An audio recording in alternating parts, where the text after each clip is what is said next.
Some hijackers demand money, others demand political asylum.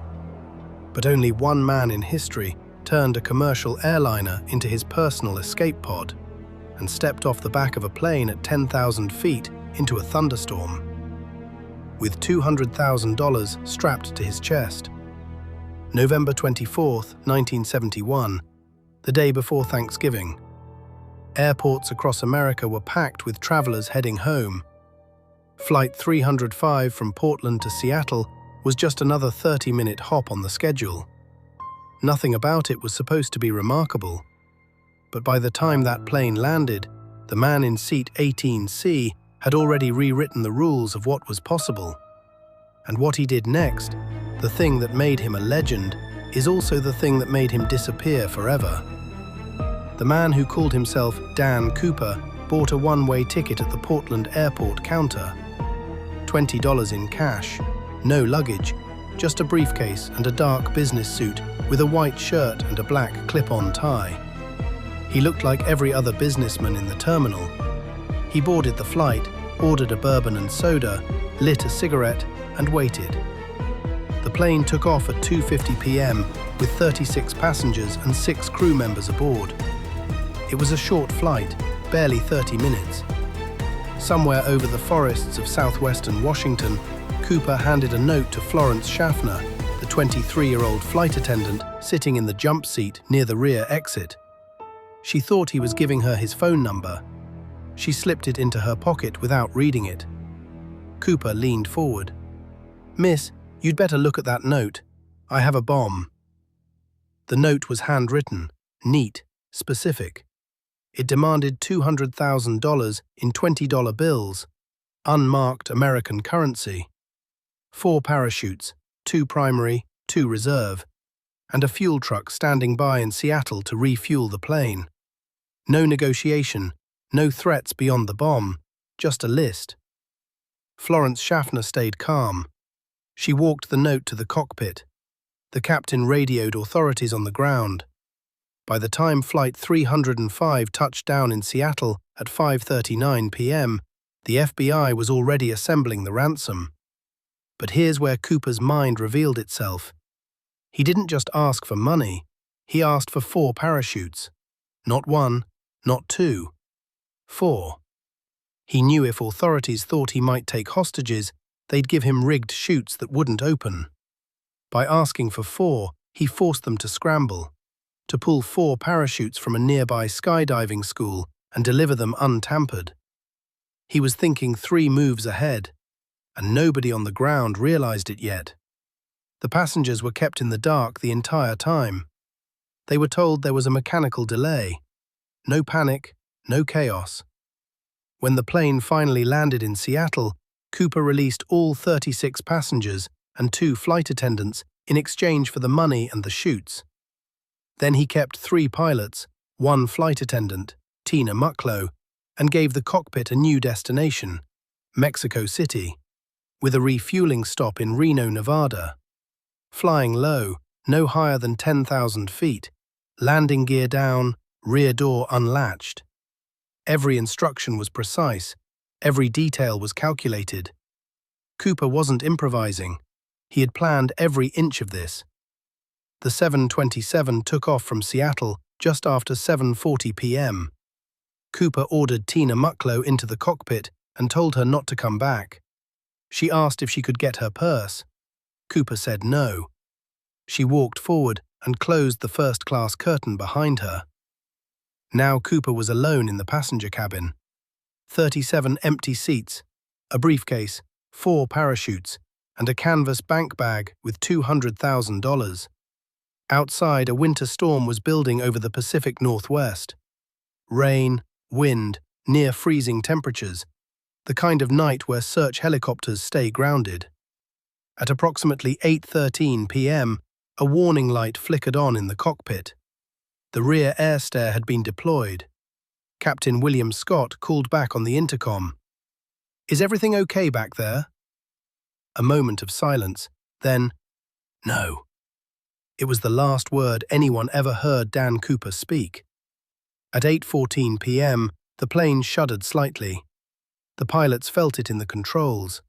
The rear stairwell had bounced back up and locked into place. When the plane landed in Reno 2 hours later, FBI agents stormed the cabin and found nothing.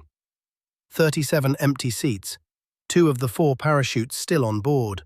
1 cut open, its cords removed, probably to secure the money bag.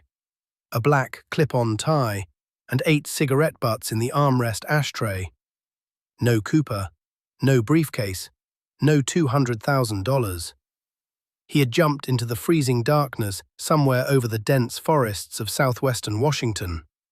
At 10,000 feet, in a business suit, into a thunderstorm. And no one, not the FBI, not the military, not the search teams that scoured the area for years, ever found a trace of him. The FBI launched what would become the longest and most exhaustive manhunt in American history. They called the case NORJAC, Northwest Hijacking. They interviewed over 800 suspects. They tracked down every lead, every sighting, every deathbed confession from men claiming to be Dan Cooper.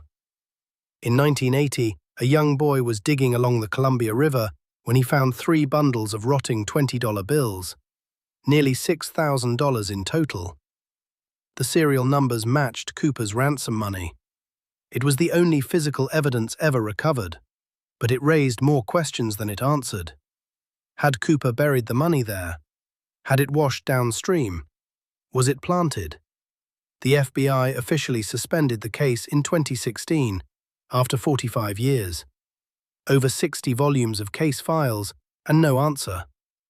Dan Cooper, or D.B. Cooper, as the press mistakenly called him after a miscommunication with a reporter, became the only unsolved hijacking in American aviation history. The theories are endless, and they all have holes. Some investigators believe Cooper was a former military paratrooper. He knew the 727's rear air stair could be deployed in flight, a design detail that wasn't common knowledge. He knew the exact altitude and airspeed the plane needed to maintain. He chose the Boeing 727 specifically because of its rear exit configuration. Others point to the jump itself. A civilian jumping into a storm at night in dress shoes and a thin suit in freezing rain. The odds of surviving that jump in that terrain are slim. Maybe he didn't survive at all. Maybe his body is still out there, tangled in the dense Pacific Northwest forest, swallowed by decades of undergrowth. But then there's the money. None of the remaining $194,000 has ever entered circulation. Every serial number was published. Every bill was tracked. If Cooper survived and spent the money, someone would have noticed. The fact that only $5,800 was ever found suggests one of 2 things. Either he died on impact and the rest of the money scattered beyond recovery, or he lived and chose never to spend a single dollar of it. The FBI's most promising suspect was a man named Robert Rackstraw, a former Army paratrooper and pilot with a criminal record for check fraud. He matched the composite sketch. He had the skills. But investigators could never place him definitively in the Pacific Northwest on that date. Rackstraw died in 2019, maintaining his innocence until the end. Other suspects have included a Boeing engineer who knew the 727 inside and out, a former airline employee with a grudge, and a piano technician from Tennessee. None of them stuck. Here's what I keep coming back to. Dan Cooper didn't hurt anyone. He didn't fire a weapon. He didn't harm a single passenger or crew member. By every account, he was calm, polite, even charming. Florence Schaffner later described him as rather nice. Tina Mucklow said he offered her the money, said she should take some of it. He pulled off the most audacious airborne heist in history without violence, and that's part of why the public has never stopped being fascinated by him. But there's another layer. Cooper did something else that day.